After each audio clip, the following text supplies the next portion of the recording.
Buscava respostas, uma direção espiritual que me ajudasse de verdade. O cristianismo, porém, não parecia oferecer o que eu precisava. As explicações não me alcançavam, e a fé que eu conhecia não trazia alívio. Na época, trabalhava como dançarina profissional, até que alguém me convenceu a experimentar danças sensuais em boates. Aquilo foi só o começo. Logo, o que parecia um trabalho temporário se transformou em algo mais intenso. Comecei a me despir em público. E, como acontece com muitas mulheres nesse meio, a situação foi piorando. Tudo começou em Columbus, Ohio, minha cidade natal, onde dei os primeiros passos nessa vida. Por algum motivo, Los Angeles não saía da minha cabeça. A cidade aparecia em todos os lugares, como se me chamasse. Foi lá que conheci um homem que prometeu me ajudar a crescer na indústria.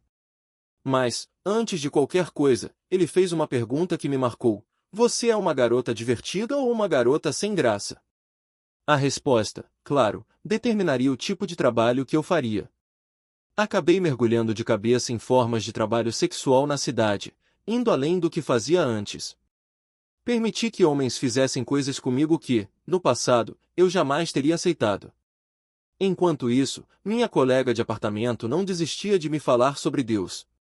Ela já fazia isso desde que nos conhecemos, mas agora parecia ainda mais insistente. Eu, por outro lado, estava cada vez mais envolvida com práticas alternativas, meditações, cristais, rituais. Acreditava piamente naquilo, como se fosse a resposta que sempre procurei. Mas algo não estava certo. Havia uma presença sombria, algo maligno pairando no ar. Era como se o próprio diabo tivesse entrado no quarto. Senti algo rastejando por baixo de mim, uma sensação horrível, indescritível. Foi nesse momento que percebi, aquilo não era apenas minha imaginação. Hoje, vou compartilhar uma história impressionante, um testemunho que mostra como uma vida pode tomar caminhos inesperados. Você vai ouvir sobre uma jornada que começou no trabalho sexual, passou por crenças alternativas e chegou a um ponto onde o sobrenatural se tornou assustadoramente real. Não é uma história qualquer. É um relato de como portas se abriram, algumas sem que eu percebesse, e me levaram a lugares que jamais imaginei. Vamos juntos nessa conversa, porque cada detalhe importa. Seja bem-vinda, Jaslyn. Obrigada. Estou animada para dividir tudo isso com você. Sei que essas portas que se abriram na minha vida levaram a experiências como a dança sensual e o envolvimento com o esoterismo. Mas, para entender como cheguei até aqui, preciso voltar no tempo. Desde criança, havia sinais de que algo não estava certo. Cresci em um lar cristão, mas minha irmã mais velha se interessava por Wicca. Compartilhávamos o mesmo quarto, e ela trazia objetos estranhos para casa, escondendo-os na cômoda. Foi aí que as coisas começaram a mudar. Comecei a ter pesadelos frequentes, cheios de imagens assustadoras, coisas que eu não conseguia explicar. Sempre fui uma criança sensível, com sonhos vívidos, mas aquilo era diferente. Às vezes, acordava no meio da noite com a calça baixada, sem entender como ou porquê. Ninguém da minha família me tocava de forma inapropriada, mas algo acontecia enquanto eu dormia. Os sonhos eram tão reais que eu apagava, sem lembrar do que se passava. Meus pais não sabiam como lidar com aquilo. Eu acordava assustada, gritando, e eles tentavam me acalmar, sem entender que havia algo espiritual por trás daquilo. Na adolescência, as coisas pioraram. Meus pais se divorciaram, e a igreja que frequentávamos se desfez. Aquilo me deixou com muita raiva, não só das pessoas, mas de Deus. Afinal, como ele permitia que tudo desmoronasse? A decepção com a igreja se transformou em ressentimento contra a fé. Comecei a me afastar de tudo que tinha a ver com religião. Na faculdade, entrei em um relacionamento abusivo que durou 6 anos. No começo, era só manipulação emocional e psicológica, mas com o tempo, a violência se tornou física e sexual. Meu psicológico foi se deteriorando. Eu me sentia cada vez mais perdida, como se estivesse perdendo o controle da minha própria mente. Foi nessa época que os médicos começaram a me tratar como cobaia. Diagnosticaram-me com transtorno bipolar com sintomas psicóticos, mas a verdade é que nenhum remédio parecia funcionar direito. Tomava antidepressivos, antipsicóticos, mas nada aliviava a sensação de que algo estava errado. Tinha flashbacks do ex-namorado, não sabia mais o que era real e o que era fruto da minha imaginação. Sentia formigamentos na pele, como se algo estivesse me tocando, mesmo quando não havia ninguém por perto. Mais tarde, entendi que aquilo era uma combinação de trauma, abuso espiritual e as consequências do que eu vivia. Com o tempo, a situação só piorou. Os sonhos continuavam, e meu estilo de vida se tornou cada vez mais caótico. O diagnóstico de bipolaridade explicava parte do que eu sentia, mas havia algo mais profundo acontecendo. Vivia uma vida dupla. De dia, era uma rainha de concursos de beleza. À noite, me despia em boates. Poucas pessoas sabiam desse meu lado. Até mesmo minhas amigas mais próximas desconheciam o que eu fazia depois do expediente. Tudo começou com danças sensuais em festas, algo que parecia inofensivo. Mas, como acontece com muitas mulheres, o dinheiro fácil do striptease me atraiu. Afinal, dançar de lingerie em uma gaiola ou em um palco já era um passo para a desinibição. O ambiente noturno, os homens tocando em você, a pressão para beber, tudo isso cria um ciclo difícil de quebrar. E, claro, todo mundo que trabalha na noite tem algum vício. Experiências sobrenaturais que não conseguia explicar. Era como se, de repente, eu tivesse sido mergulhado em um mundo que sempre existiu, mas que eu nunca havia percebido. E o mais assustador era que essas manifestações não vinham apenas de Deus, algo em mim sabia que havia forças muito mais sombrias à espreita. Aquela noite em que acordei com o barulho de armários batendo na cozinha foi apenas o começo. Eu estava deitada, imóvel, com o coração disparado, tentando racionalizar, deve ser o vento.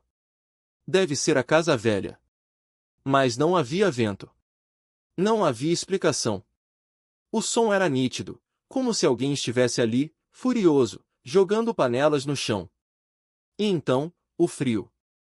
Um frio que não vinha do ambiente, mas de dentro de mim, como se algo estivesse sugando o calor do meu corpo.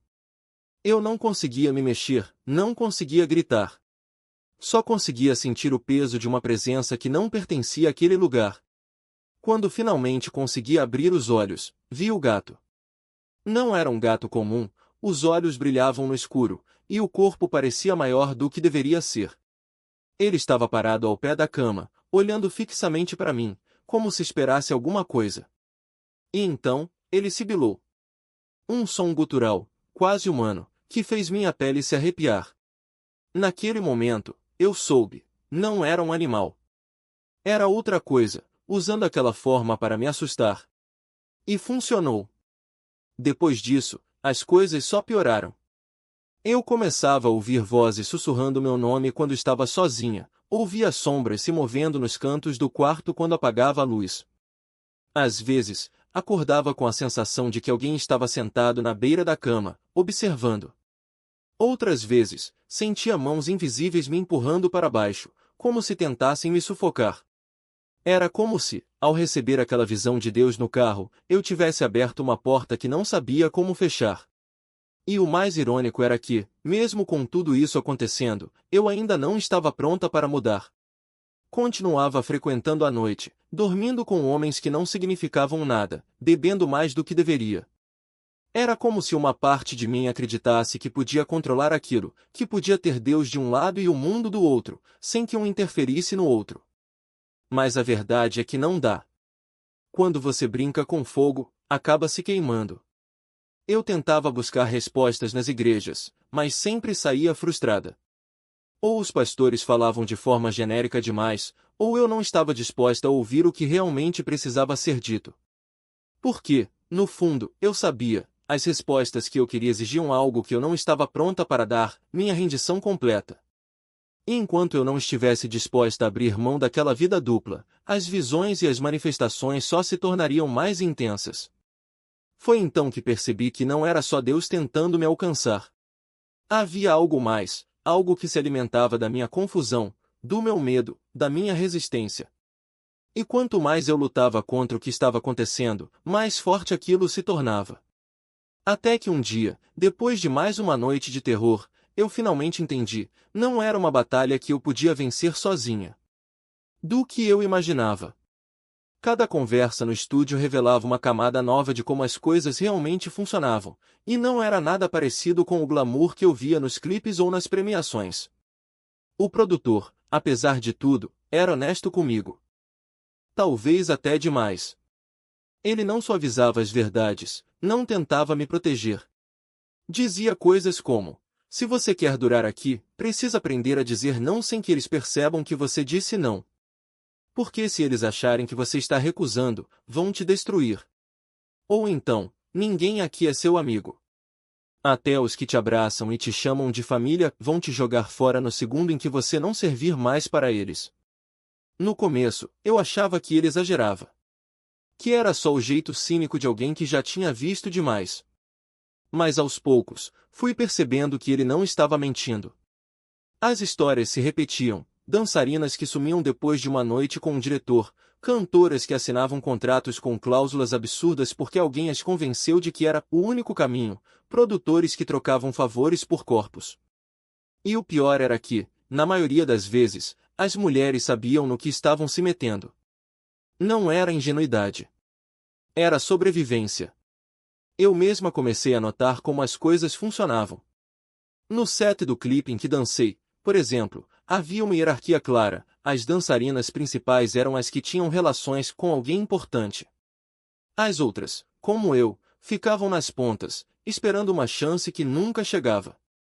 Uma das meninas, uma garota negra linda chamada Tasha, me puxou de lado em um intervalo e disse: olha, se você quer mesmo crescer aqui, precisa entender uma coisa, talento é só 30%. Os outros 70% são quem você conhece e o que você está disposta a fazer por eles. Ela não estava falando de sexo necessariamente, mas também não estava não falando. Era uma daquelas coisas que todo mundo sabia, mas ninguém dizia em voz alta. Enquanto isso, minha vida fora do estúdio estava se tornando um turbilhão. Abby, minha roommate, tinha uma rotina que girava em torno de meditações coletivas, sessões de tarô e festas onde as pessoas consumiam coisas que eu nem sabia o nome. No começo, eu só observava, achando graça. Mas aos poucos, fui sendo puxada para aquele mundo. Ela me apresentou a um grupo de pessoas que se reunia toda semana para ativar a energia feminina divina, o que, na prática, significava danças em círculo, rituais com velas e conversas sobre liberar o poder da deusa interior. Eu ia porque era divertido, porque me fazia sentir parte de algo, e porque, no fundo, eu ainda estava procurando algo que preenchesse aquele vazio que as visões de Deus tinham deixado. Foi em uma dessas noites que conheci Daniel. Ele era um dos líderes do grupo, um cara alto, de olhos verdes e uma voz que parecia hipnotizar as pessoas. Ele falava sobre despertar a consciência e quebrar as correntes da religião opressora, e eu, que ainda carregava a culpa de não ter me entregado completamente a Deus, me via balançando a cabeça em concordância. Ele me disse que eu tinha uma energia muito forte e que precisava liberar meu potencial. Na época, eu não entendia o que aquilo significava.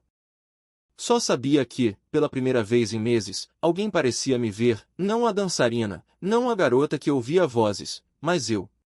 Daniel começou a me convidar para encontros individuais.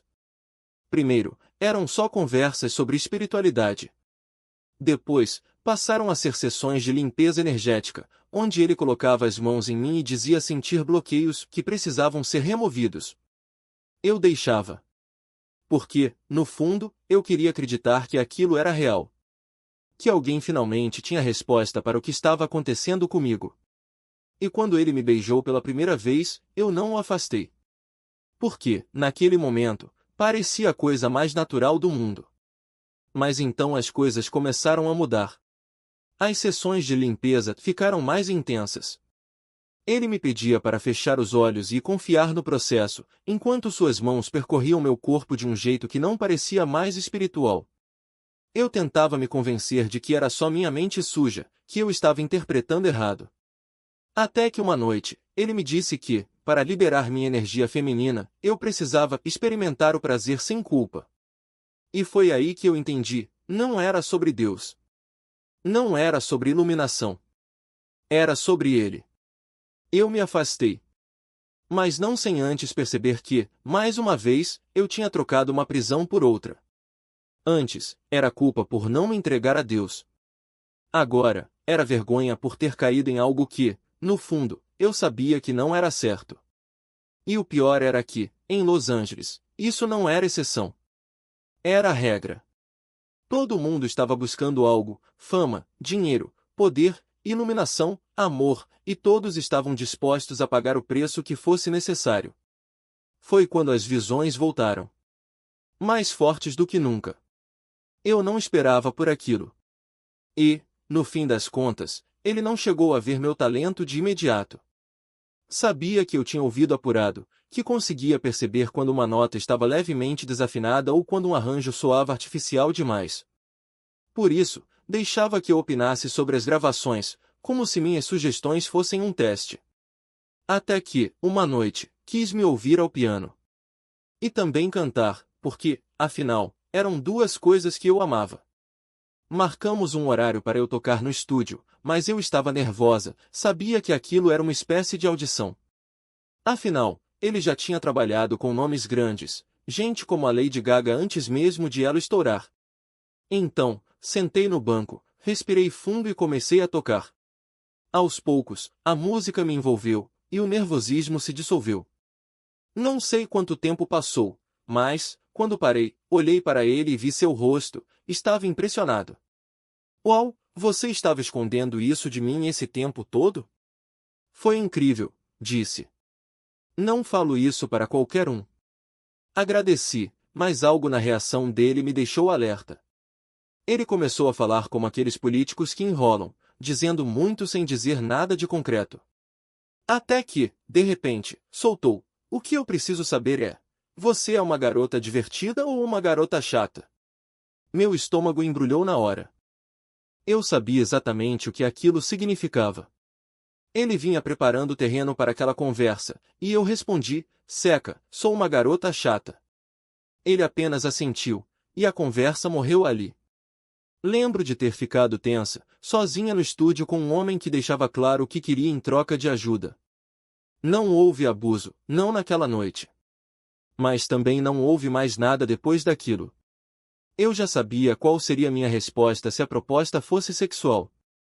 E, em Los Angeles, na indústria do entretenimento, a regra era clara: se quisesse seguir em frente, teria que abrir mão de uma parte de si. Não importava se você gostava ou não, era uma troca, um pacto silencioso com o que muitos chamavam de o diabo que comanda esse mundo. Mesmo tendo dito não àquelas propostas, eu acabei caindo em outras formas de trabalho ligadas ao sexo. Não por escolha, mas porque já estava condicionada. Em Columbus, eu tinha sido dançarina em boates e stripper, e, quando me mudei para lá, carreguei essa possibilidade no fundo da mente: se não der certo, pelo menos tenho isso para me sustentar. E foi o que aconteceu. Na primeira semana na cidade, fui enganada, um golpe que limpou minha conta bancária. Levei quase 2 meses para recuperar o dinheiro, e, em Los Angeles, 2 meses sem renda era uma eternidade. Foi quando um cara que conheci em um clube, um rapper do Brooklyn Zoo, um grupo de hip-hop de Nova York ligado ao Wu-Tang Clan, se ofereceu para ajudar. Ele tinha dinheiro, conexões, e, na primeira conversa, já sugeriu que eu trabalhasse como stripper.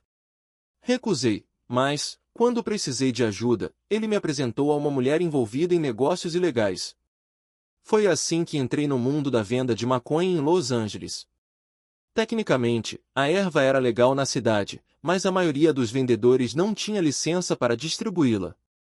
Eu trabalhava em AIRBs, sempre em endereços diferentes, para não chamar atenção. Chegava, limpava os budes, tirava os talos, embalava tudo em sacos enormes e recebia por hora. A mulher também me passava documentos falsificados, receitas médicas, anotações de hospitais, e eu tinha que preencher números sem entender direito o que estava fazendo. Ela não me explicava nada, com medo de que eu soubesse demais. Não fiquei muito tempo nisso. Um dia, ela simplesmente sumiu, e nunca mais tive notícias. Ainda desesperada por dinheiro, arrumei um emprego legítimo, fazia canvassing, abordando pessoas na rua para vender produtos ou pedir doações. Era exaustivo, e, com meu diploma, eu merecia coisa melhor.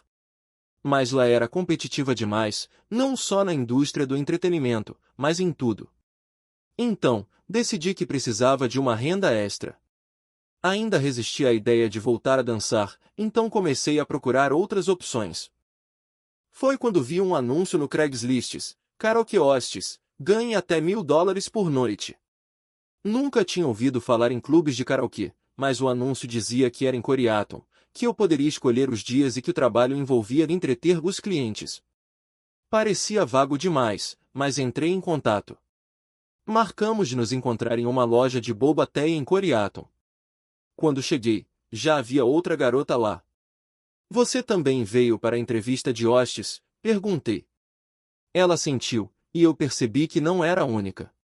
2 homens se aproximaram. Um deles, pelo que percebi, era japonês, o outro, coreano.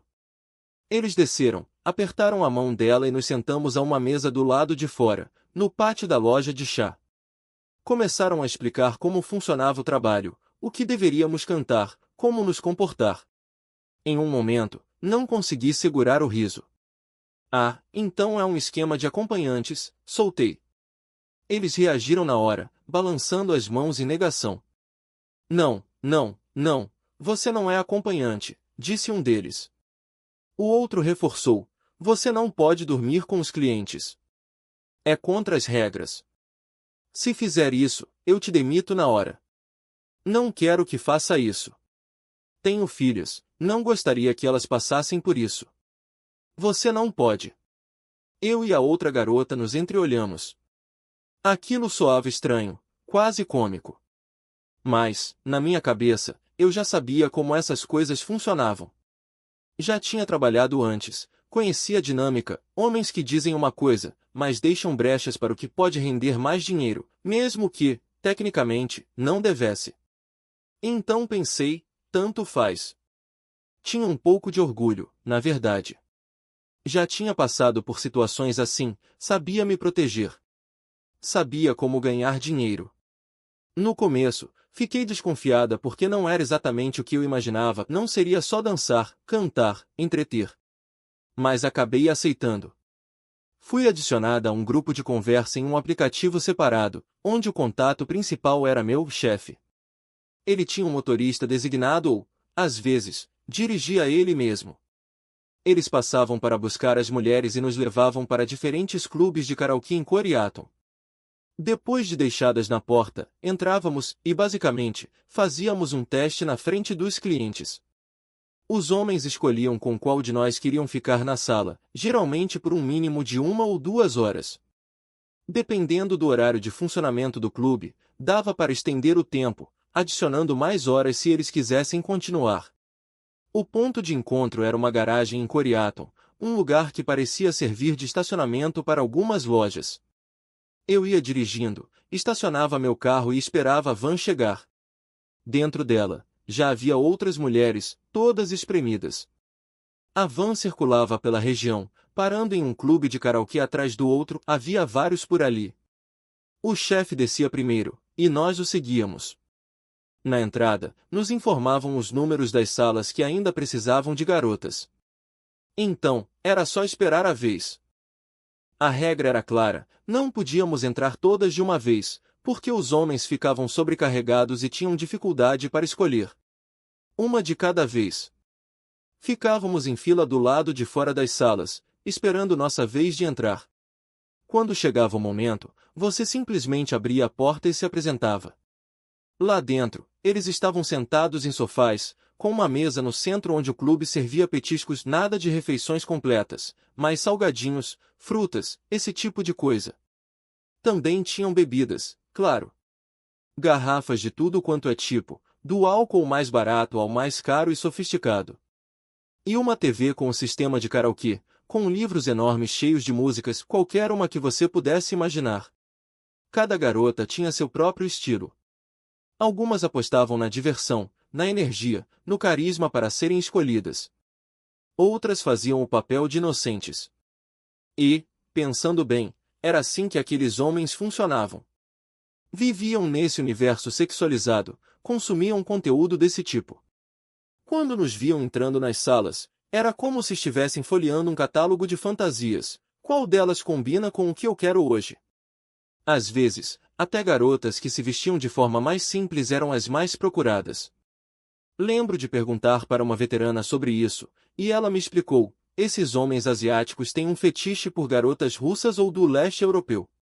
Gostam delas sem maquiagem, sem produção, porque é o que excita eles. Acham que são mais autênticas, mais selvagens. Rapidamente, fui entendendo a psicologia por trás daquilo. Você tinha poucos minutos para chamar a atenção de um homem. Era como se fosse um bicho, entrava, dava uma giradinha, mostrava o que tinha para oferecer. Se ele gostasse, dizia para ficar. Se não, mandava embora. Fiz isso por apenas 2 meses. O que acontecia lá dentro era nojento, traumático. Os homens podiam ser extremamente abusivos, e você sabia que estava correndo esse risco ao entrar em uma sala. Às vezes, eu torcia para ser escolhida por alguém que parecesse legal e, em raras ocasiões, acontecia. Eram homens que não queriam nem tocar em você. Só queriam companhia, sentar ao lado, conversar sobre os problemas da vida, tomar uma bebida, dançar, cantar. Eles pediam músicas, e você tinha que inventar nomes falsos, como fazia quando trabalhava em casas de strip. Meu nome é Selena, dizia, ou Carmen, dependendo do que me viesse à cabeça. Mas a maioria não era assim. Muitos tentavam me forçar a fazer coisas que eu não queria. Algumas garotas transavam com os clientes ali mesmo, na frente de todo mundo. Uma vez, vi isso acontecer sem nenhum pudor. Teve um cara que tentou me obrigar a transar na frente da família dele inteira. Sofri agressões, humilhações. Parte disso acontecia porque eles ficavam irritados quando eu me recusava a ir além do combinado. Outra parte era o álcool, eles bebiam muito e alguns tinham fetiches violentos. Depois das primeiras horas, se você não tivesse sido escolhida muitas vezes e ainda quisesse ganhar mais dinheiro, podia ir para os after hours. A maioria das mulheres evitava esse horário, porque era quando os homens ficavam completamente fora de controle. As mesas ficavam cheias de cocaína, tanta que eu nem acreditava. Nunca tinha visto tanta droga na vida, nem quando trabalhei em boates em Columbus. Em Los Angeles, era diferente. A cocaína estava em todo lugar, até em pessoas que você jamais imaginaria usando. E eu, que nunca tinha experimentado, me vi cercada por aquilo o tempo todo. Mesas só de cocaína, pilhas e mais pilhas da droga. Eu nunca cheguei a usar, mas sempre queria um drink. E teve uma noite em que fui dopada sem perceber. Não fazia ideia de como tinha acontecido, achava que estava de olho no meu copo. Me deram um tipo de bebida muito sofisticada, dessas que custam uma fortuna. De repente, comecei a me sentir estranha, muito tonta, como se estivesse flutuando. Uma sensação parecida com êxtase, mas errada, como se meu corpo não fosse mais meu. O homem que estava ao meu lado não parava de me tocar. Passava os dedos de leve no meu braço, pegava minha mão e a movia no ar, como se estivesse brincando com uma marionete. Eu estava tão fora de mim que não entendia o que ele fazia, mas quanto mais ele mexia em mim, mais alta eu me sentia. Até que, do nada, uma náusea violenta tomou conta de mim.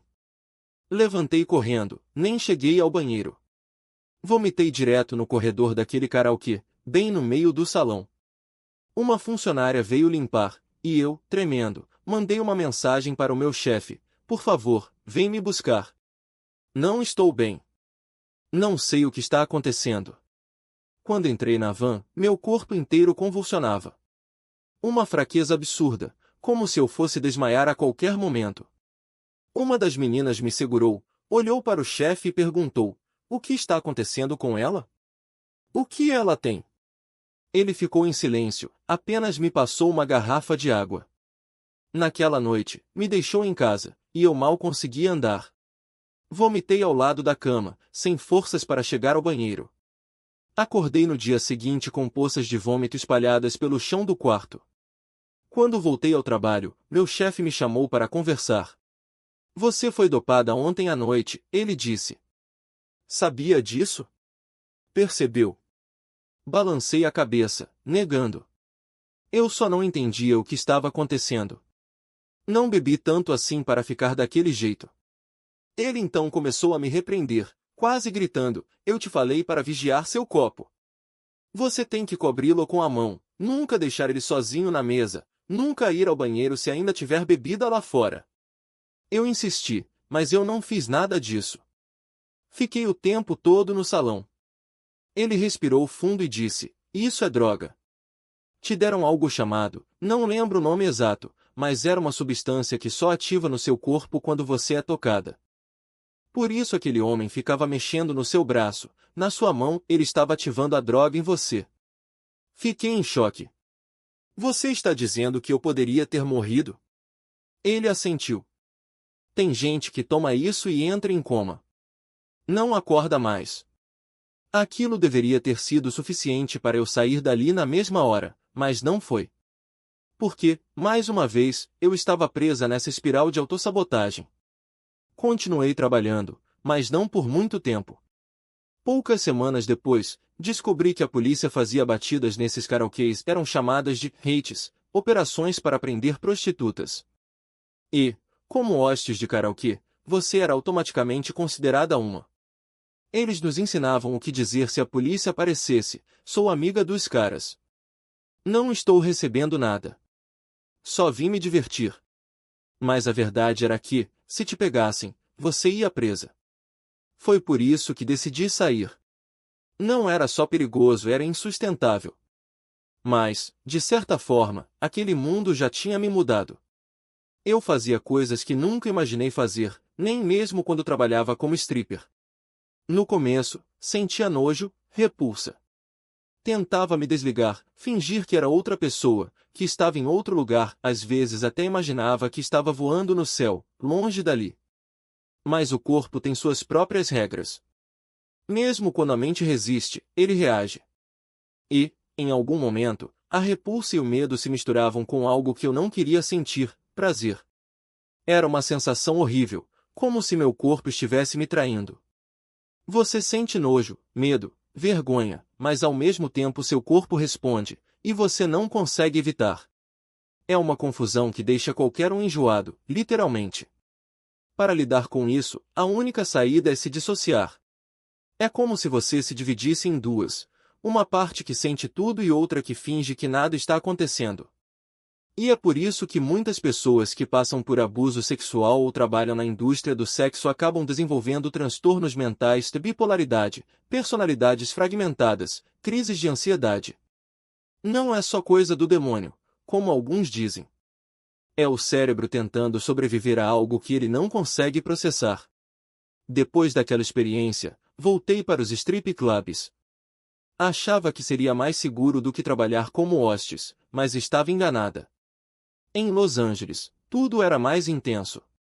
A competição era feroz, e a pressão para ir além de uma simples dança era constante. Se você só fazia o básico, não ganhava dinheiro. E, naquela época, começaram a cobrar impostos sobre as gorjetas das dançarinas. Era um absurdo, você já trabalhava por migalhas e ainda tinha que pagar para o governo. Foi nesse período que comecei a me afastar ainda mais da parte espiritual que havia em mim. Lembro de uma noite no clube, já pronta para dançar, quando de repente uma sensação estranha me tomou. Corri para o camarim e, sem pensar, peguei um papel e comecei a escrever. Não era eu quem controlava a mão, era como se algo ou alguém ditasse as palavras. Eram frases sombrias, sobre o fim do mundo, sobre coisas que eu nem conseguia entender direito. Quando parei, minhas mãos tremiam. O que foi isso? Pensei. Por que não consegui parar? Naquela época, eu nunca tinha renunciado a Jesus. Nunca disse que não acreditava. Mas estava tão dividida entre Deus e o mundo, tão presa a esses laços com homens que eu conhecia nos clubes, com quem tinha dormido, com quem tinha criado uma conexão doentia, que os demônios começaram a usar até os dons que Deus tinha me dado quando eu era mais nova. Era uma confusão total. Às vezes, no meio daquela loucura, Deus ainda tentava me alcançar. Lembro de uma noite no Street Club, quando um homem se aproximou de mim e começara a me presentear com amuletos e cristais, cada um com uma promessa diferente. O colar de crisocola, por exemplo, ela dizia que me protegeria das energias negativas dos clientes, como se fosse um escudo espiritual. Havia também as pedras de quartzo rosa, que, segundo ela, atrairiam amor verdadeiro e curariam minhas feridas emocionais. No começo, eu achava aquilo tudo um pouco exagerado, mas depois de tantas noites acordando em pânico, com a sensação de que algo maligno estava me observando, comecei a carregar os cristais na bolsa. Se não ajudassem, pelo menos não fariam mal, eu pensava. A microdosagem dos cogumelos foi outro passo nessa busca por respostas. Abby me explicava que, em pequenas quantidades, eles não causavam alucinações, mas sim uma clareza mental, uma conexão mais profunda com o universo. Ela me mostrava estudos sobre como a psilocibina ajudava no tratamento de depressão e traumas, como reconfigurava padrões de pensamento. E, de fato, nos primeiros dias, senti uma leveza estranha, como se uma névoa tivesse se dissipado. Mas também comecei a notar coisas que antes não percebia. Sons que pareciam sussurros, sombras que se moviam nos cantos do quarto, uma pressão constante no peito, como se algo estivesse tentando entrar. Foi nessa época que Abby me apresentou ao Reiki. Ela disse que era uma técnica de cura energética, que equilibrava os chakras e liberava bloqueios emocionais. No começo, as sessões eram relaxantes, mãos quentes pairando sobre meu corpo, uma sensação de calor se espalhando. Mas, com o tempo, comecei a sentir algo mais intenso. Durante uma sessão, tive a impressão de que algo estava sendo puxado para fora de mim, como se mãos invisíveis estivessem arrancando algo do meu peito. Abby disse que era normal, que eram energias estagnadas sendo liberadas. Mas eu acordava no meio da noite com a sensação de que algo estava sentado na beira da minha cama, respirando perto do meu ouvido. Aos poucos, fui me afastando ainda mais do que restava da minha fé. A igreja não me dava respostas concretas, os pastores falavam em metáforas que não se aplicavam à minha realidade, e eu me sentia sozinho em meio a tanta gente. Já o mundo espiritual que Abby me apresentava parecia mais tangível, mais imediato. Se eu sentia uma presença ruim, bastava acender um incenso de sálvia ou passar um cristal pela minha pele. Se tinha pesadelos, havia óleos essenciais e meditações guiadas para limpar minha aura. Era reconfortante, de certa forma, ter ferramentas para lidar com o que antes me parecia incontrolável. Mas havia algo que nenhuma dessas práticas conseguia explicar, a sensação de que, quanto mais eu me aprofundava nesse universo, mais algo dentro de mim se contorcia. Como se, em vez de cura, eu estivesse abrindo portas que não deveriam ser abertas. Abby dizia que era apenas o meu ego resistindo à transformação, que eu precisava confiar no processo. E eu queria acreditar nela. Afinal, ela era a única pessoa que parecia entender o que eu estava passando. Mas, no fundo, uma voz insistente sussurrava que eu estava indo na direção errada. E, pela primeira vez em muito tempo, eu não sabia mais em quem confiar, se em Deus, se nos espíritos, se em mim mesma. De resistir. Mas a curiosidade era mais forte. Abby me dizia que eu estava pronta, que meu corpo e minha mente já haviam sido preparados para experiências mais profundas. E, de certa forma, ela tinha razão, eu já não era a mesma pessoa que chegará a Los Angeles. As pequenas doses de autoconhecimento, os livros, as conversas com estranhos no Uber, tudo havia me deixado mais aberta, mais vulnerável. Então veio a primeira cerimônia. Abby me convenceu a participar de um ritual com rapé, uma mistura de ervas e cinzas usada em tradições indígenas. Ela explicou que era uma forma de purificação, de abrir os canais energéticos. Eu hesitei, mas acabei cedendo. O gosto era amargo, quase insuportável, e a sensação de queimação nas narinas me fez tossir até as lágrimas. Abby riu, dizendo que era o corpo liberando o que não servia mais. Eu queria acreditar, mas algo dentro de mim se retorcia, como se uma parte minha soubesse que aquilo não era apenas fumaça e ervas, havia algo mais ali, algo que eu não conseguia nomear. Depois disso, as coisas aceleraram. Abby começou a falar sobre portais, sobre entidades que podiam ser invocadas para nos guiar. Ela me mostrou vídeos de pessoas em transe, falando em línguas desconhecidas, seus corpos se contorcendo como se algo as possuísse. No começo, achei fascinante. Afinal, eu sempre fora atraída pelo mistério, pelo que não podia ser explicado. Mas, aos poucos, as histórias foram ficando mais sombrias. Ela mencionou casos de pessoas que haviam perdido o controle durante rituais, que haviam sido tomadas por forças que não conseguiam dominar. E, mesmo assim, eu continuava ali, ouvindo, absorvendo, como se cada palavra fosse um passo a mais em direção a algo que eu ainda não entendia. Até que uma noite, depois de uma sessão de meditação guiada, Abby me olhou com uma intensidade que me assustou. Você está pronta para conhecer seus guias? Ela perguntou. Eu não sabia o que responder. Parte de mim queria dizer sim, queria mergulhar de cabeça nessa nova realidade. Mas outra parte, aquela voz insistente que nunca calava, gritava para eu correr. No fim, acabei concordando. Afinal, o que poderia dar errado? O ritual aconteceu em um quarto escuro, com velas e incensos queimando.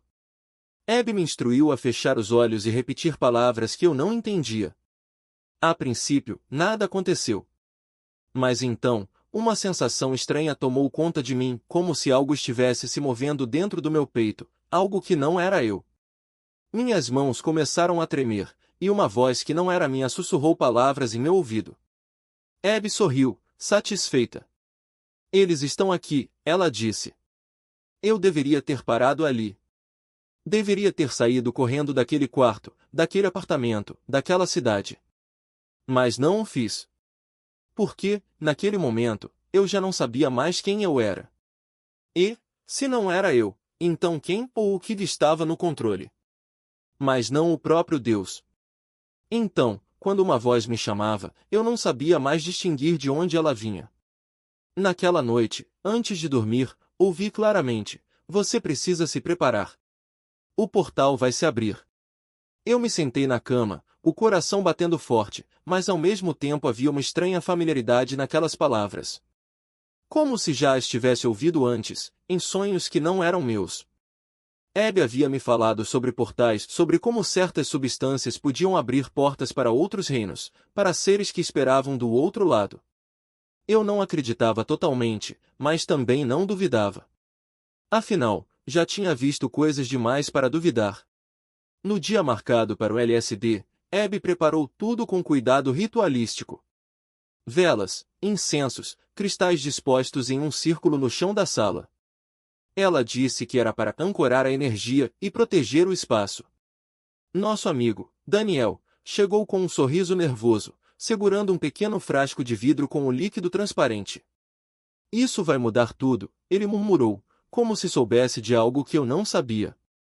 Abby pegou o frasco, pingou 3 gotas em um pedaço de papel absorvente e o colocou na minha língua.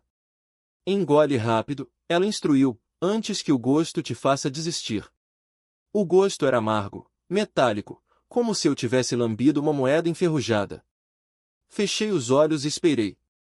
No começo, nada aconteceu. Então, de repente, as paredes começaram a respirar. Não era uma metáfora, eu via o estuque do teto se expandindo e contraindo, como se o apartamento inteiro fosse um organismo vivo.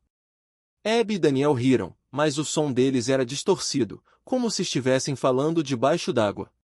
Olha só, Abby disse, apontando para a janela. Lá fora, a lua estava maior do que eu já tinha visto, pulsando em um tom de azul elétrico. Ela está nos observando, ela sussurrou. Foi quando as vozes começaram. Não eram vozes de pessoas na sala. Eram muitas, sobrepostas, falando em línguas que eu não reconhecia, mas que, de alguma forma, eu entendia. Você está quase lá, uma delas disse. Só mais um passo. Outra riu, um som agudo e quebradiço, como o vidro se estilhaçando. Ela não sabe o que está por vir.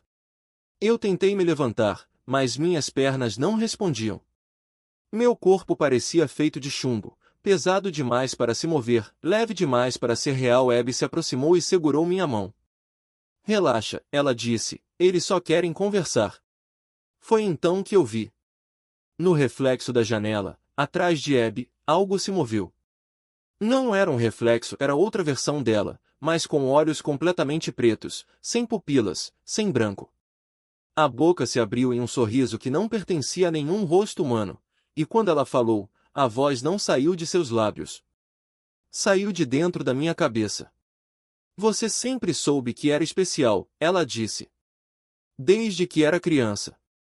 Desde que eles começaram a te visitar nos sonhos. E de repente, eu lembrei. Lembrei de noites em que acordava com a sensação de que havia alguém no meu quarto, de vozes sussurrando meu nome quando eu estava sozinha, de mãos invisíveis me tocando quando eu rezava. Lembrei de como, aos 7 anos, eu tinha desenhado uma figura no meu caderno, um ser alto, com olhos vazios e braços muito longos, e minha mãe tinha rasgado o papel, dizendo que era coisa da minha imaginação. Mas não era. Nunca tinha sido. Abby apertou minha mão com mais força. Eles estão esperando por você, ela disse. Você só precisa deixar eles entrarem. Foi nesse momento que algo dentro de mim se quebrou. Não foi medo. Foi reconhecimento. Como se uma parte de mim sempre tivesse sabido que aquilo ia acontecer, que eu tinha sido preparada para isso desde o começo. E então, sem que eu pudesse controlar, minha boca se abriu e uma voz que não era minha saiu. Eu aceito. Comecei a repetir, tentando me ancorar no mundo real. Mas o chão sob mim parecia feito de areia movediça, e cada respiração só me afundava mais fundo. Foi então que percebi que não estava sozinha ali. Algo estava me observando. Não era uma presença física, não havia sombra, nem forma, nem som. Era uma consciência, como se um par de olhos invisíveis tivesse se fixado em mim com uma curiosidade fria, calculista. Não era hostil, pelo menos não no começo.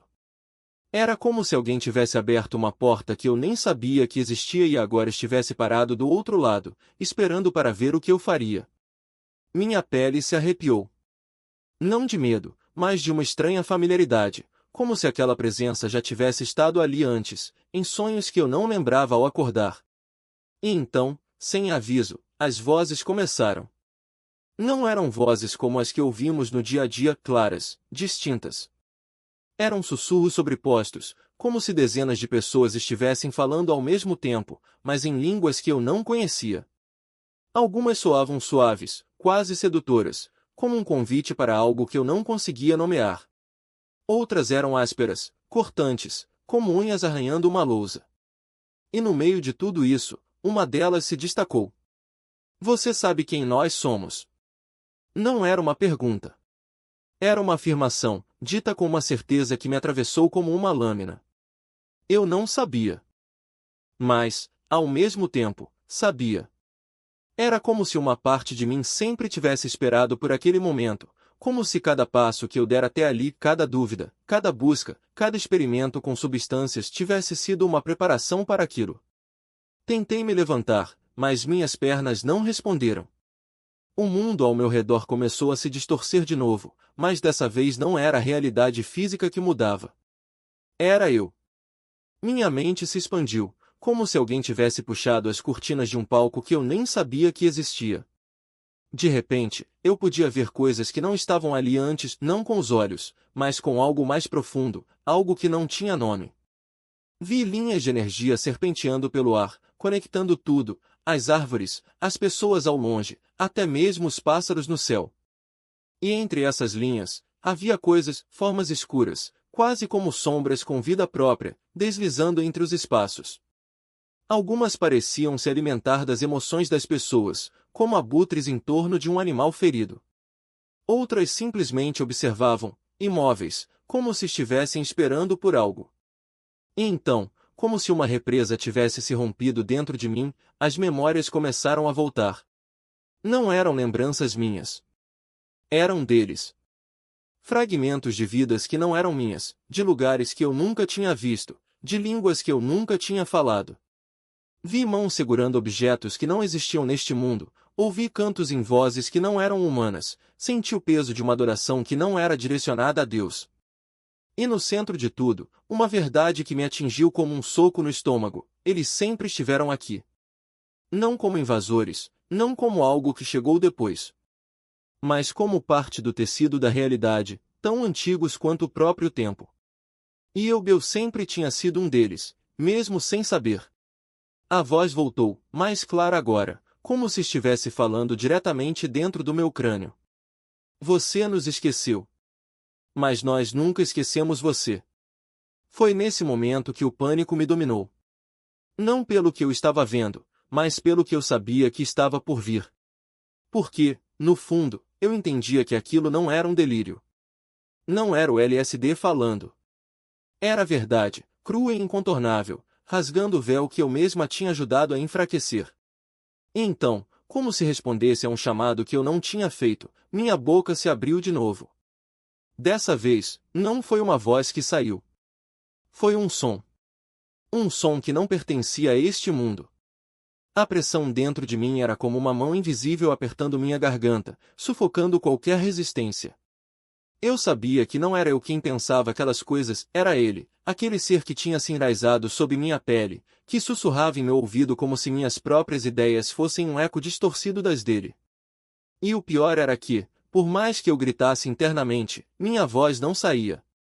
Minhas mãos, antes minhas, agora arrancavam tufos de grama com uma força que não reconhecia, como se algo dentro de mim estivesse tentando arrancar a presença dele pelo avesso. As pessoas ao redor me olhavam com uma mistura de curiosidade e desconforto. Alguns desviavam o olhar, outros sussurravam entre si, como se eu fosse apenas mais uma usuária perdida em um bad trip. Mas eu não estava perdida. Eu estava presa. Presa em um corpo que não obedecia mais, em uma mente que não era mais só minha. Ele me mostrava imagens, não como visões distantes, mas como memórias que eu nunca tivera. Cenas de violência que nunca haviam passado pela minha cabeça, desejos que me enojavam só de pensar. E, no entanto, ali estavam, queimando como ácido na minha consciência. Você vai fazer o que eu mando, a voz não vinha de fora, mas de dentro, como se minhas próprias cordas vocais tivessem sido tomadas. Ou eu vou te mostrar o que acontece quando se recusa. De repente, o mundo ao meu redor se transformou. As árvores se alongaram, distorcidas, como se o próprio ar estivesse se dobrando. E então eu vi, não era mais o parque, não eram mais as pessoas. Era um lugar sem cor, sem fim, onde o chão se abria em fendas escuras e o céu era um vazio pulsante. No centro de tudo, uma figura, não exatamente um homem, mas algo que se movia como com olhos que não piscavam e uma boca que se esticava em um sorriso que não pertencia a nenhum rosto humano. Olha, ele disse, e eu olhei. Vi a mim mesma, mas não como eu era. Vi uma versão de mim que eu não reconhecia, nua, ajoelhada no meio de uma praça cheia de crianças, gritando coisas que eu nunca diria. Vi o horror nos rostos delas, vi as mãos se estendendo para me segurar, mas eu não conseguia parar. E então, de repente, a cena mudou. Eu estava de pé, com uma arma na mão, e tudo ao meu redor explodia em sangue. Não era um filme, não era um pesadelo.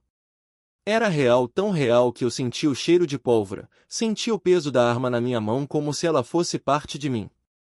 Isso é o que acontece se você não obedecer, a voz sussurrou, e eu soube que era verdade. Não porque ele dissesse, mas porque, no fundo, eu já sabia. Ele não estava mentindo. Ele estava me mostrando que eu já carregava dentro de mim, como uma semente podre que só precisava de água para brotar. Por favor, eu consegui dizer, mas minha voz saiu como um gemido. Por favor, me deixa ir. Ele riu. Não foi um som, foi uma vibração que atravessou meus ossos, como se meu próprio esqueleto estivesse rindo de mim. Você já é minha, ele disse. Desde o momento em que abriu a porta. Desde o momento em que tomou aquele primeiro comprimido, desde o momento em que deixou o medo te convencer de que você não merecia coisa melhor. Você me chamou. E agora eu estou aqui. Eu queria gritar, queria correr, mas meu corpo não respondia. Era como se eu estivesse afundando em areia movediça, e quanto mais eu lutava, mais rápido eu me afogava. Ele me mostrou mais coisas, coisas que eu não queria ver, coisas que eu sabia que nunca conseguiria esquecer. Vislumbrou o inferno não como um lugar de fogo, mas como um ciclo infinito de dor, onde as pessoas eram obrigadas a reviver seus piores momentos, seus piores pecados, suas piores vergonhas, sem nunca encontrar alívio. E eu soube, com uma certeza que gelou meu sangue, que era para lá que eu estava indo. A menos que você faça o que eu digo, ele repetiu, e dessa vez, sua voz soou quase doce, como um pai prometendo um presente a uma criança. A menos que você mostre a eles quem você realmente é.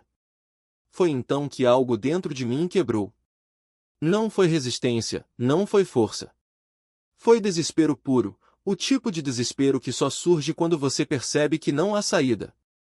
E, no meio daquele turbilhão de horror, uma lembrança surgiu não como um pensamento, mas como um lampejo de luz em meio à escuridão. Uma voz que não era dele, nem minha, mas que soava como um sussurro antigo, familiar. Você não pertence a ele. Não foi um grito, não foi um comando. Foi apenas uma verdade, tão simples que quase passou despercebida. Mas, naquele momento, foi como se uma corrente se partisse. Minhas mãos pararam de arrancar a grama. Meu corpo parou de tremer. E, pela primeira vez desde que tudo tinha começado, eu respirei fundo como se estivesse emergindo de um afogamento. Quem é você? Perguntei, mas não para ele. Para a voz. Para o que quer que tivesse me alcançado naquele instante. A resposta não veio em palavras. Veio como uma sensação quente, como o sol tocando minha pele depois de um inverno longo demais. E, de repente, eu soube. Não com a mente, mas com algo mais profundo, algo que sempre estivera ali, mas que eu tinha esquecido como acessar. Eu pertenço a ele, eu disse, e dessa vez, a voz que saiu da minha boca era só minha. Ser que eu já tivesse visto na vida. Seus olhos eram profundos, como poços de luz dourada que não refletiam nada do mundo ao redor, mas que pareciam conter todos os mundos dentro deles.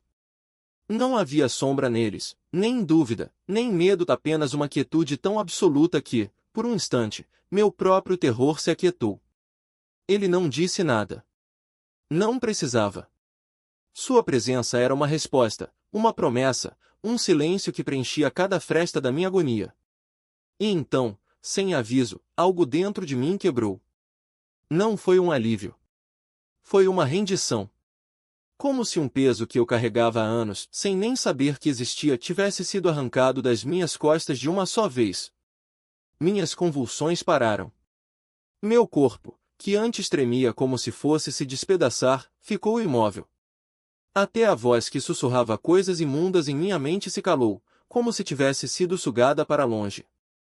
A mulher que me segurava, aquela que um dia me falará de Jesus, olhou para mim com uma expressão que eu não conseguia decifrar. Não era pena. Não era alívio. Era algo mais antigo, como se ela já soubesse o que estava por vir. E então, ela disse, baixinho, ele está aqui. Não era uma pergunta. Era um reconhecimento. Eu queria responder, mas as palavras não saíam. Em vez disso, algo dentro de mim sabia. Não com a mente, mas com aquela parte que sempre estivera ali, escondida sob camadas de negação e dor. Era como se, de repente, eu pudesse ver as coisas como elas realmente eram. A escuridão que me cercava não era minha. Nunca tinha sido. E aquele homem de branco, fosse ele quem fosse, não estava ali para me julgar. Estava ali para me lembrar de algo que eu havia esquecido. Abby e nossa amiga ainda estavam paradas no canto da sala, observando-me com olhos arregalados. Abby, que sempre zombara de qualquer menção a Deus, agora parecia pequena, como se tivesse encolhido dentro de si mesma. Ela não disse nada.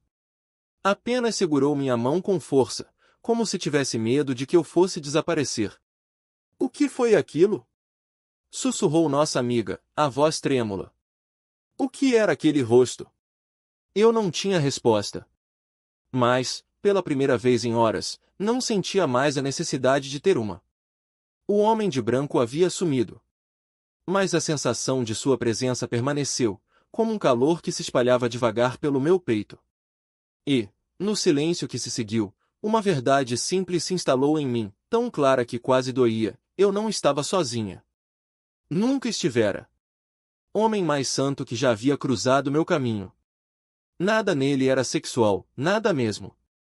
Era apenas santidade pura. Nunca tinha visto alguém assim antes. Nunca tinha visto um homem assim, em toda a minha vida. E a maneira como aquilo me atingiu, aos meus olhos, era de uma força avassaladora. Mas ele não precisou cantar, nem falar. Era como se, só pelo jeito de me olhar, ele dissesse: você sabe que isso não é certo. Eu entendi exatamente o que ele queria transmitir, porque ele apenas me encarou, firme, como se dissesse: você sabe que não deveria ter feito isso. Você sabe mais do que isso. Então, ele se virou para a mulher que me segurava e disse: fique aqui com ela. Eu preciso cuidar dos outros. Ergui os olhos, e mais uma vez, eu ainda estava naquela visão, algo que não era tangível, como se eu estivesse sonhando acordada. Mas aquilo havia interrompido toda a energia caótica da overdose. Quando olhei ao redor, havia centenas de pessoas. Como eu, deitadas no chão ou encolhidas em posição fetal, todas sob o efeito de drogas, todas em overdose. E aquele homem, aquela figura angelical, ia de uma em uma, como se estivesse ministrando a cada uma delas. Fiquei atônita. De repente, minha colega de quarto começou a dizer algo para mim, mas eu não prestava atenção.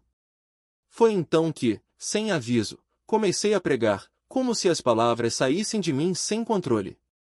Jesus é o caminho, eu dizia, porque ele é a única ponte para Deus. Deus é tão grandioso que precisamos de alguém entre nós e ele, e esse alguém é Jesus. As palavras jorravam sem que eu pensasse, sem que eu planejasse. Minha colega se virou para mim, surpresa. O quê? Ela perguntou. Eu ainda tremia, convulsionando no sofá, mas continuava falando sobre Jesus. Ela apenas respondeu: tá bom. Não lembro o que mais disse, mas percebi que ela estava realmente ouvindo.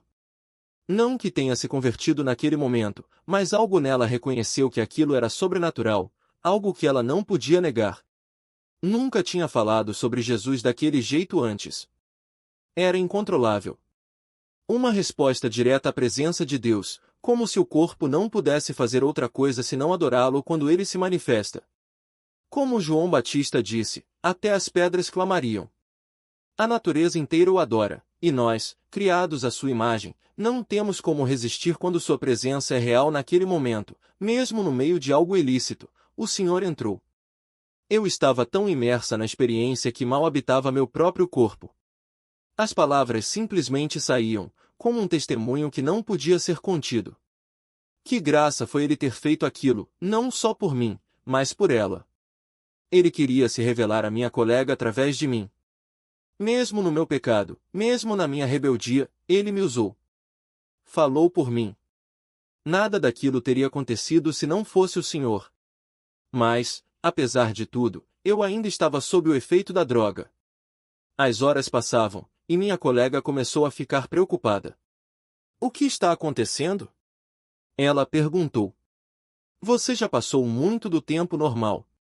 É como se você tivesse sumido. A noite inteira se arrastou. Não dormi. Foi um tormento absoluto, hora após hora, ainda mergulhada naquela viagem de ácido. A voz daquele homem santo havia silenciado parte do caos, mas algo ainda permanecia ali, mais quieto, porém presente. Eu continuava vendo coisas, imóvel, incapaz de reagir. Quando amanheceu, nossa amiga estava visivelmente abalada. Falava conosco, mas algo nela estava profundamente perturbado. A amiga da minha colega, aquela que havia entrado em transe antes, disse algo que ficou marcado em mim. Eu fiz tanto trabalho com meu trauma sexual, enfrentei meus demônios, passei por rituais, cerimônias. Mas ainda tem algo aqui. Por que ainda sinto isso? Por que o Johnson viu aquilo? Por que senti aquela presença? Ela estava confusa, angustiada. Saiu para caminhar na praia, precisava de ar. Enquanto isso, eu voltei para casa, ainda sob o efeito da droga. Meu corpo continuava tremendo, como se ainda estivesse naquele estado de overdose. Quando chegamos, tomei um banho, começando a voltar à realidade aos poucos. Graças a Deus, pensei. Finalmente estou saindo disso. Já passava de 24 horas desde o início da viagem. Mas, enquanto a água escorria pelo meu rosto, ouvi uma voz clara: fique debaixo da água. Prenda a respiração. Permaneça ali. Era mesmo a voz sinistra, brincando com a ideia de afogamento. Um convite para me submergir, para me deixar levar. Fiquei perturbada. Estava saindo da viagem, mas algo ainda falava comigo. Nos dias seguintes, mesmo depois de ter saído completamente do efeito, aquela presença permaneceu. Em alguns momentos, quando estava em um Uber, ouvi a voz dizer, com naturalidade assustadora, abra a porta e pule na rua. Era tão convincente que meu corpo chegava a se inclinar na direção da porta, como se uma parte de mim quisesse obedecer. Tive que lutar contra aquilo, repetidas vezes, durante semanas. Por fim, decidi me mudar, aluguei meu próprio apartamento. Mesmo depois daquele encontro com o Senhor, mesmo depois de Jesus ter se revelado como meu Salvador, eu ainda não estava pronta para me entregar a Ele. Depois de uma experiência tão intensa, seria de se esperar que eu mudasse, mas não foi assim. Tempo depois, comecei a trabalhar em uma loja de bicicletas em Venice Beach. O dono era um homem interessante. E, por causa daquelas habilidades psíquicas que eu tinha, ouvi uma voz me dizer com precisão, você vai conhecer um homem. Em 3 meses, algo assim. Ele vai mudar sua vida. Acreditei. E esperei. Nível de ocultismo. Naquele sonho, eu sentia que ele estava me iniciando em algo, como se estivesse me passando um conhecimento proibido. E, ao acordar, a sensação de terror não passava. Era como se uma parte daquilo tivesse ficado dentro de mim, mesmo sem eu me lembrar dos detalhes. Durante o dia, eu seguia minha rotina na loja, vendendo bicicletas, alugando-as elétricas para turistas, e nos bastidores, lidando com o dinheiro sujo. O dono me dizia que aquilo era só um jeitinho, que todo mundo fazia, que não era nada demais. E eu acreditava. Afinal, ele era o dono, ele sabia das coisas. Além disso, o dinheiro extra era bom, e eu me senti esperta por conseguir burlar o sistema sem ser pega. Mas, aos poucos, aquilo foi se tornando normal. O que antes eram 20 aqui, 20 ali virou quantias maiores, e eu já não questionava mais. Ele me dizia que era para investir no futuro, que um dia eu poderia ter minha própria loja, e eu engolia aquela ideia como se fosse um plano real. Enquanto isso, minhas práticas espirituais só aumentavam. Eu passava horas meditando, tentando acessar aquele estado de transe onde as visões vinham com mais clareza. Às vezes, eu sentia uma presença ao meu redor, como se algo ou alguém estivesse me observando. Outras vezes, eu ouvia vozes sussurrando coisas que eu não entendia, mas que pareciam importantes. Uma vez, durante uma meditação, eu vi uma figura escura parada no canto do quarto. Ela não se movia, só me olhava, e eu não senti medo, na verdade, senti uma espécie de reconhecimento, como se já a conhecesse. Quando abri os olhos, ela tinha sumido, mas a sensação de que algo havia me visitado permaneceu. Meu amigo, aquele que me explicou sobre o ritual do terceiro olho, começou a me apresentar outras pessoas envolvidas com o ocultismo. Eles falavam sobre energia, sobre como manipular a realidade, sobre como atrair prosperidade através de rituais. Eu me sentia poderosa, como se finalmente estivesse descobrindo meu verdadeiro potencial. Mas, ao mesmo tempo, algo dentro de mim sabia que aquilo não era certo. Havia momentos em que eu acordava no meio da noite com o coração acelerado, suando frio, sem saber por quê. Outras vezes, eu sentia uma pressão no peito, como se algo estivesse me sufocando, e precisava me levantar e andar pela casa até a sensação passar. O dono da loja, percebendo meu interesse por essas coisas, começou a me dar livros sobre ocultismo, sobre magia, sobre como despertar habilidades. Ele dizia que eu tinha um dom, que deveria explorá-lo. E eu fazia isso. Lia os livros, praticava os rituais, anotava minhas visões. Mas, quanto mais eu mergulhava, mais as coisas pareciam fugir do meu controle. As vozes ficavam mais altas, as visões mais intensas, e os pesadelos pioravam. Uma noite, sonhei que estava em um ritual, cercada por pessoas encapuzadas. Elas cantavam algo em uma língua que eu não conhecia, e eu sentia que estava prestes a ser sacrificada. Acordei gritando, com a sensação de que algo havia me marcado. Mesmo assim, eu não parava. Acreditava que estava no caminho certo, que tudo aquilo fazia parte do meu despertar. Até que um dia, durante uma meditação, algo mudou. Eu estava em um estado profundo, quando de repente senti uma dor aguda na cabeça, como se algo estivesse sendo arrancado de mim. Abri os olhos e vi uma sombra se movendo pelo quarto, como se estivesse saindo do meu corpo. foi a primeira vez que senti medo de verdade. Não era mais curiosidade ou empolgação, era terror puro. Corri para o banheiro e me olhei no espelho. Meus olhos estavam diferentes, como se não fossem mais meus. E, por um segundo, vi algo se mover atrás de mim, algo que não deveria estar ali. Foi nesse momento que comecei a questionar tudo. Será que eu realmente estava no controle? Será que aquelas vozes e visões eram mesmo um dom, ou algo muito mais sombrio? Mas, mesmo com essas dúvidas, eu não conseguia parar. Era como se uma parte de mim estivesse presa àquilo, como se não houvesse volta. E, enquanto isso, minha vida na loja seguia seu curso, entre o dinheiro fácil, os segredos e a ilusão de que eu estava construindo algo maior. Entender aquelas coisas ocultas que apareciam nos meus sonhos. Mas só de ouvir o que ele dizia sobre números, a forma como os descrevia, como se fossem entidades vivas, já era algo tão maligno que comecei a gritar. Não, eu não quero saber.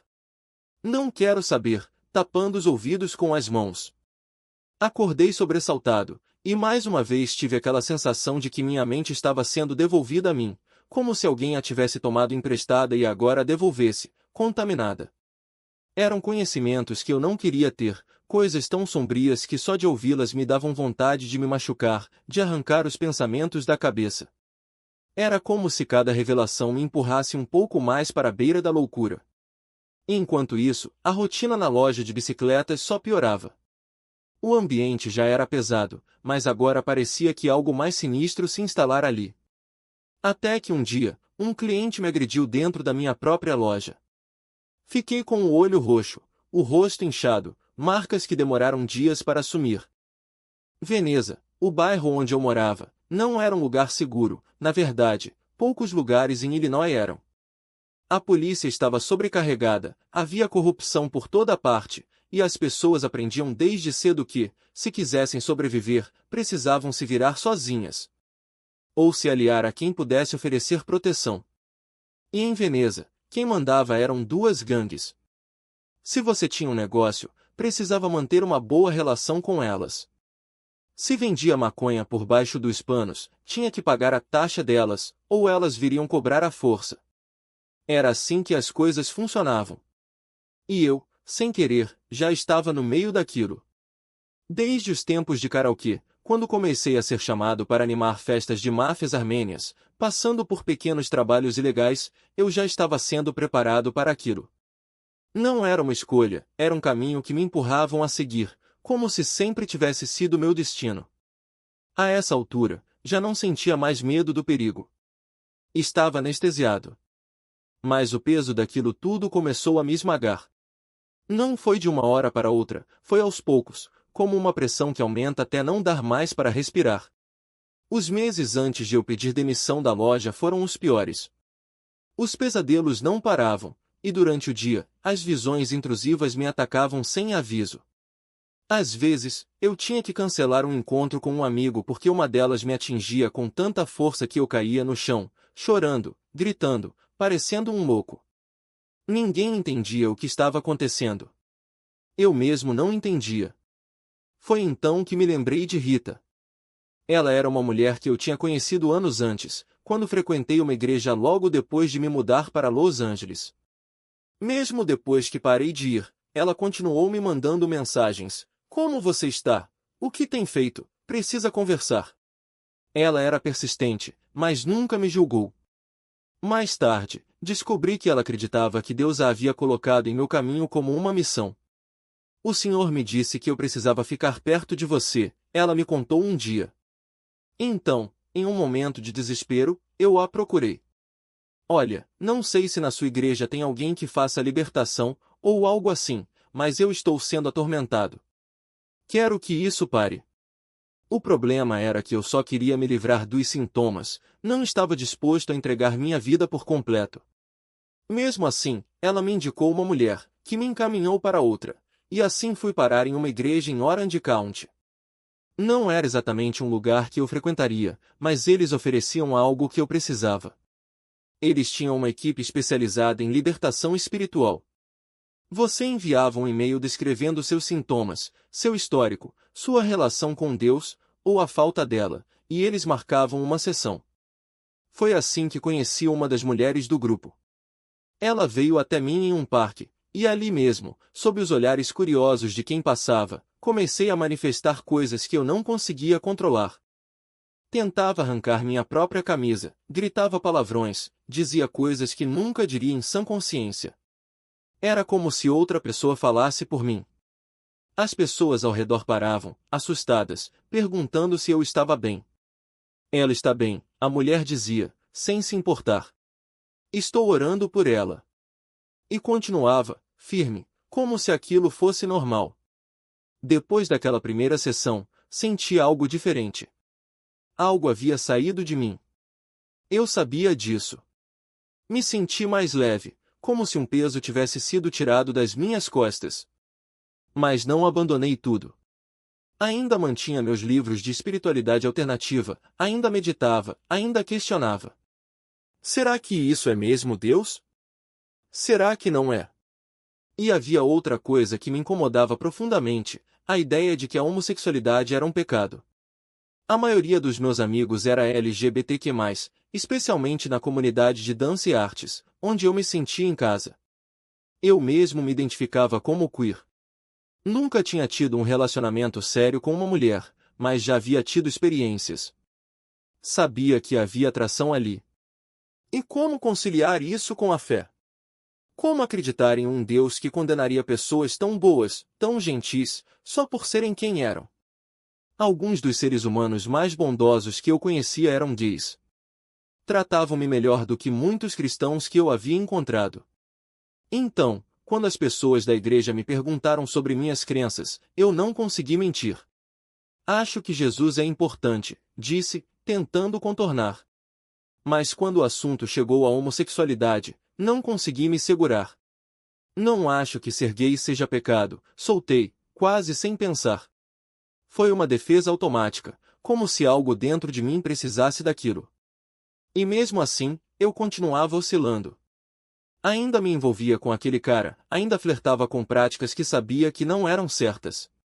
Mas uma voz dentro de mim começava a sussurrar, e se, depois disso, entrega, eu ia cortar relações com ele de vez, porque já vinha querendo fazer isso há algum tempo. A gente vivia nesse vai e vem, era uma relação tóxica, do tipo que vicia. E eu pensava, talvez dessa vez seja diferente, talvez a gente consiga. Mas não demorou muito, talvez um dia depois, porque é assim que o inimigo age. Ele volta com tudo assim que percebe uma brecha na sua fraqueza.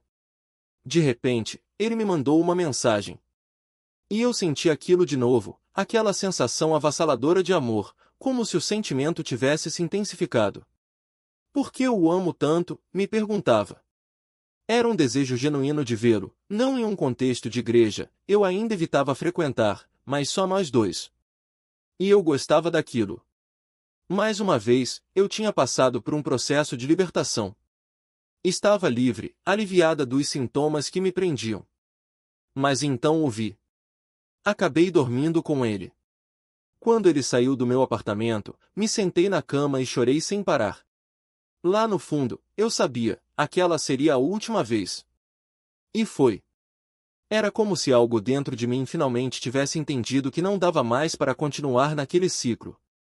Era uma batalha interna entre o que eu não queria largar, o pecado, a idolatria, os laços de alma, e o que eu sabia que precisava abandonar. Os laços de alma, aliás, eram uma parte enorme dessa guerra contra Deus.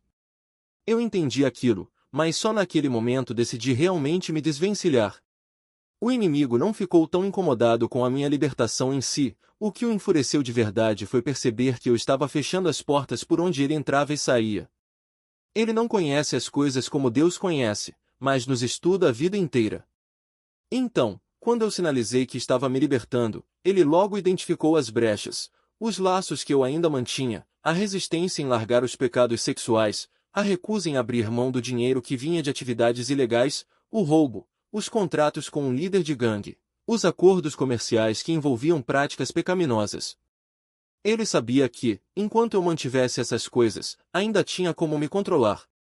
Podia continuar me influenciando, enviando mensagens que me afastavam de Deus, me prendendo em ciclos de trauma, abuso, fracasso e decepção. Mas quando eu fechei aquela porta, quando decidi que não ia mais me envolver com aquele homem, tudo piorou.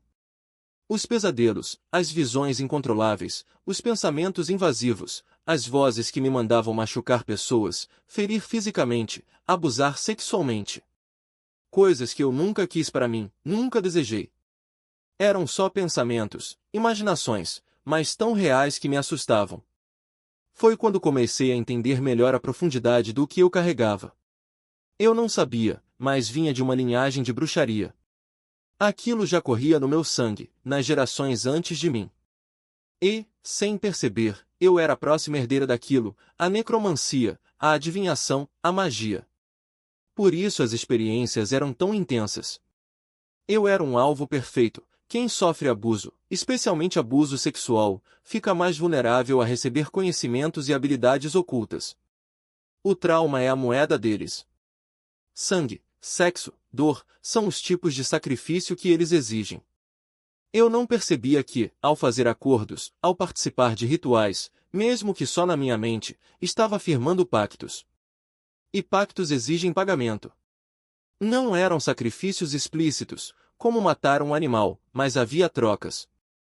Quando eu era agredida, por exemplo, ou quando coisas ruins aconteciam exatamente como eu havia previsto em sonhos, era sinal de que eles estavam me usando. Me preparando para rituais, tanto nos sonhos quanto na vida real. Certa noite, tive um sonho em que, fazer mais um retiro, mais uma cerimônia, mais uma dose daquela substância, é porque o alívio que você sente nunca é permanente. É como um empréstimo com juros altíssimos, você recebe um pouco de paz agora, mas paga com juros compostos de tormento depois. E o pior é que, quanto mais você se aprofunda, mais difícil fica sair. Porque cada ritual, cada pagamento, cada acordo selado com essas forças vai te prendendo em uma teia invisível, mas cada vez mais apertada. Eu lembro de uma vez em que sonhei que estava em um círculo de pedras, cercada por figuras encapuzadas. No centro, havia uma bacia de água escura, e alguém me disse: beba. Isso vai purificar o que te prende, mas só por enquanto. E eu bebi. Quando acordei, ainda senti o gosto amargo na boca, como se tivesse engolido algo podre. Não questionei.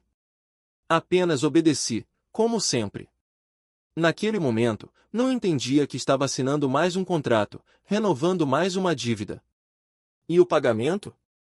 Não era só o ato em si, mas o que vinha depois, a culpa que me corroía por dentro, a sensação de que algo em mim estava sendo drenado, gota a gota. O que essas entidades não te contam é que, no mundo espiritual, não existe almoço grátis. Cada bênção que elas oferecem, seja um insight, uma sensação de poder, um vislumbre de iluminação, vem com uma etiqueta de preço. E o preço nunca é só o que você vê. É a sua paz. É a sua sanidade. É a sua capacidade de olhar no espelho e não se odiar. Porque, no fundo, elas não querem te dar nada. Elas querem te possuir. E a moeda que aceitam não é ouro, nem prata, nem mesmo sangue, é a sua alma, fragmento por fragmento. Jesus, por outro lado, não negocia. Ele não faz acordos de troca. Ele não diz: faça isso por mim, e eu te dou aquilo. Ele diz: eu já paguei o preço. Tudo o que você precisa fazer é aceitar. E o sacrifício que ele pede não é para te destruir, mas para te libertar. Não é para te esvaziar, mas para te encher. Quando você entrega a sua vontade a ele, não é um ato de submissão forçada, mas de confiança. Você não está assinando um contrato com letras miúdas, está recebendo um presente que já foi pago com sangue, o sangue dele, não o seu. Mas o inimigo é mestre em distorcer a verdade. Ele pega o conceito de sacrifício e o transforma em algo grotesco, como se Deus exigisse o mesmo tipo de pagamento que as forças das trevas. Ele faz você acreditar que, para ser amado, para ser aceito, para ser espiritual, você precisa se mutilar, seja fisicamente, emocionalmente ou espiritualmente. E aí, quando você finalmente percebe que está preso, ele sussurra: você já foi longe demais. Não tem volta. Mas não é verdade. Sempre tem volta. Porque o sacrifício de Jesus não foi um empréstimo, foi uma quitação total. Ele não te cobra juros. Ele não te pede mais do que você já deu. Ele simplesmente diz, vem. E essa é a diferença entre a luz e as trevas. A luz não te prende em ciclos de dívida. Ela te liberta. As trevas te dizem que você precisa fazer mais, ser mais, sofrer mais para merecer. A luz diz que você já é merecedor, porque alguém já sofreu por você. As trevas te oferecem poder em troca da sua humanidade. A luz te devolve a sua humanidade, com todo o seu peso e toda a sua beleza, porque foi para isso que você foi criado. Não para ser um escravo de rituais, mas para ser filho. Não para viver em tormento, mas para viver em liberdade. E a liberdade não é a ausência de regras, mas a presença de um amor que não exige nada em troca, só que você aceite. Se escondem nas camadas mais profundas da alma, como raízes que se enroscam em feridas ainda não cicatrizadas. Quando pedi a Deus que tirasse de mim aqueles desejos, não imaginava que Ele faria muito mais do que apenas remover um peso, Ele reescreveria minha história. Não foi só a atração que desapareceu, mas a própria memória do prazer que ela trazia. Era como se alguém tivesse apagado as cores de um quadro que eu nem sabia que estava olhando. Os pensamentos que antes me assombravam, aqueles que surgiam sem aviso e me deixavam envergonhada, simplesmente perderam a força. Não precisei lutar contra eles, eles é que deixaram de existir. E junto com eles, algo maior se foi, a voz que sussurrava que eu nunca seria livre, que o pecado era parte de quem eu era.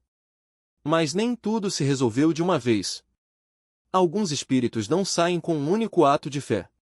Eles se agarram ao medo, à culpa, às lembranças de dor que ainda não foram perdoadas. O espírito de morte, por exemplo, não me deixou naquele dia. Ele se escondeu nas sombras, esperando o momento certo para voltar, como um ladrão que conhece os pontos fracos da casa. Eu sentia sua presença nas noites em que o desespero parecia mais real do que a esperança, nas vezes em que a ideia de desistir soava como alívio. Ele não precisava me convencer a acabar com tudo, bastava que eu acreditasse que a dor nunca teria fim. E havia também o espírito de luxúria, que não chegou sozinho. Ele veio acompanhado de uma mentira antiga, a de que eu era suja, de que meu corpo não me pertencia, de que o abuso que sofri quando criança havia me marcado para sempre. Eu não entendia, na época, que aqueles pensamentos pervertidos que me assaltavam, antes mesmo de eu saber o que era sexo, não eram meus. Eram sementes plantadas por algo que se aproveitou da minha inocência. Minha mãe ficou assustada quando contei, porque como uma criança poderia ter aqueles pensamentos? Como poderia sonhar com coisas que nem sequer compreendia? A resposta era simples, não era eu. Era um espírito que se alimentava da minha confusão, da minha vergonha, do meu silêncio. A pornografia, quando a vi pela primeira vez, não foi uma escolha.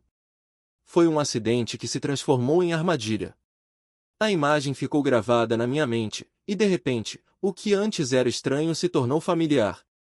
O espírito de luxúria usou aquilo para me convencer de que eu era assim, de que aqueles desejos faziam parte de mim. Mas Deus não me viu como uma soma de pecados. Ele me viu como alguém que precisava ser resgatada, não consertada. A igreja, às vezes, falha em entender a complexidade da libertação. Muitos desistem da ideia de expulsar demônios porque não veem resultados imediatos, ou porque confundem a obra de Deus com um espetáculo. Mas a verdade é que a alma humana é como um terreno minado, algumas bombas explodem ao primeiro toque, outras precisam ser desativadas com cuidado. O medo, por exemplo, é um dos espíritos mais persistentes, especialmente para quem vem do ocultismo ou de experiências traumáticas. Ele não vai embora só porque você ora uma vez.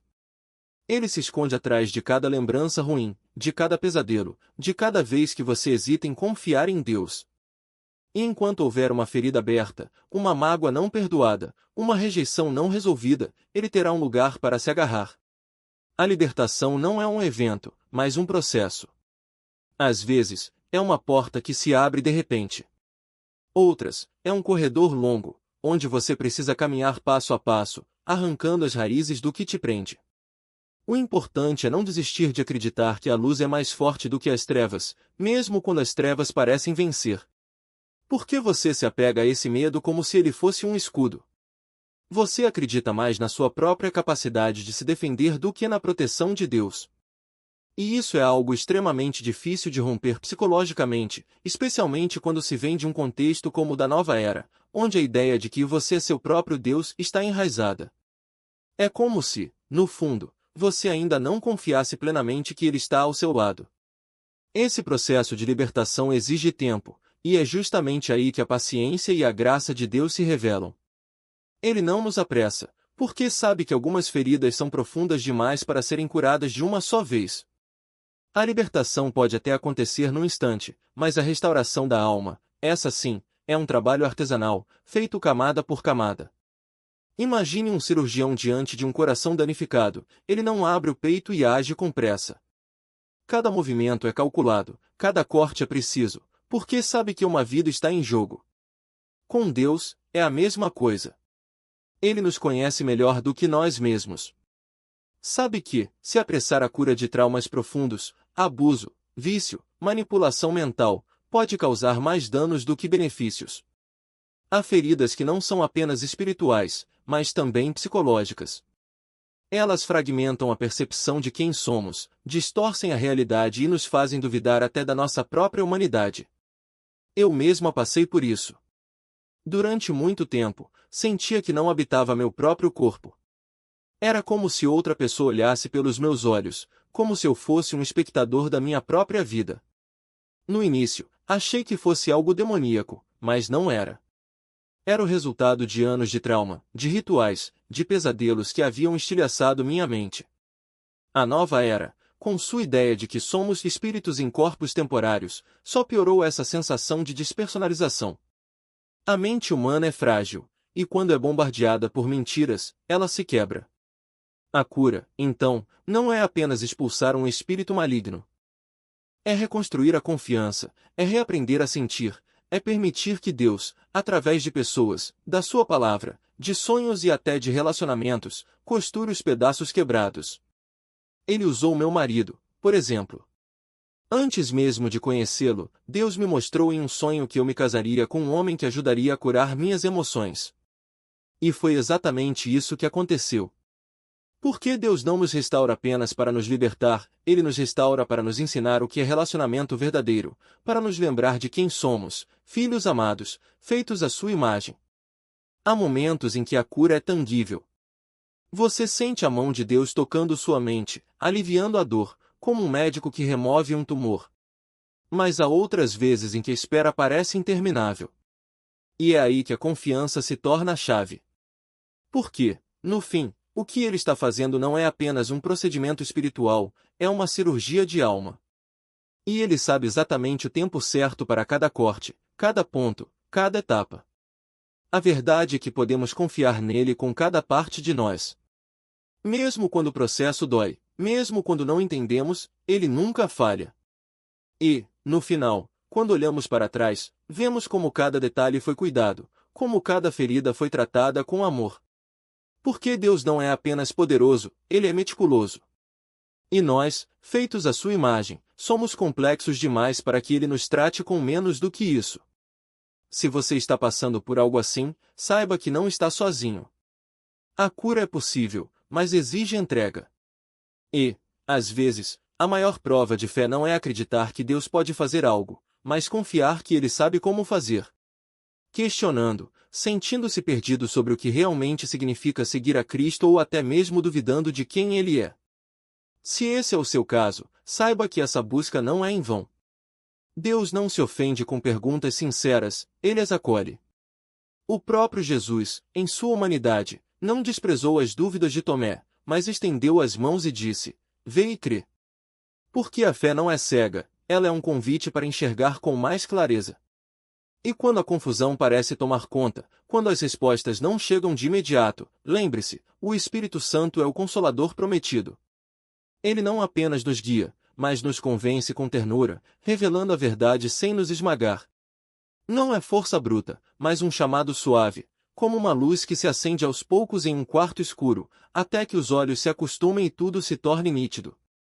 Para aqueles que oscilam entre a igreja e o mundo, que misturam práticas espirituais como se fossem ingredientes de uma receita qualquer, peço que parem e olhem para o coração. O que parece inofensivo ou até mesmo espiritual pode estar distorcendo a pureza do Evangelho. Não se trata de julgar, mas de discernir o que alimenta a alma e o que a envenena aos poucos. O Espírito Santo não nos condena, ele nos alerta, como um pai que segura o filho pelo braço antes que ele pise em um buraco. E se você está ouvindo isso sem entender muito bem o porquê, sem saber se acredita ou não, saiba que Deus já está agindo. Talvez você tenha chegado até aqui por acaso, ou talvez ele tenha permitido que essas palavras cruzassem o seu caminho. Não ignore esse momento. A atração que você sente, mesmo que seja apenas uma curiosidade, pode ser o primeiro fio de uma teia que ele está tecendo para te trazer para perto. Não resista. Deixe que ele se revele não como um conceito distante, mas como uma pessoa real, que conhece o seu nome, as suas lutas e os seus anseios mais profundos. Porque no fim, não se trata de religião, rituais ou doutrinas complexas. Trata-se de um relacionamento. De um Deus que não quer apenas ser admirado de longe, mas conhecido de perto, como um amigo, como um pai, como o único que pode preencher o vazio que nenhuma filosofia, nenhuma experiência ou nenhum sucesso humano jamais conseguiu saciar. E quando ele se torna real para você, tudo muda. Não porque você encontrou respostas para todas as perguntas, mas porque encontrou aquele que é a resposta.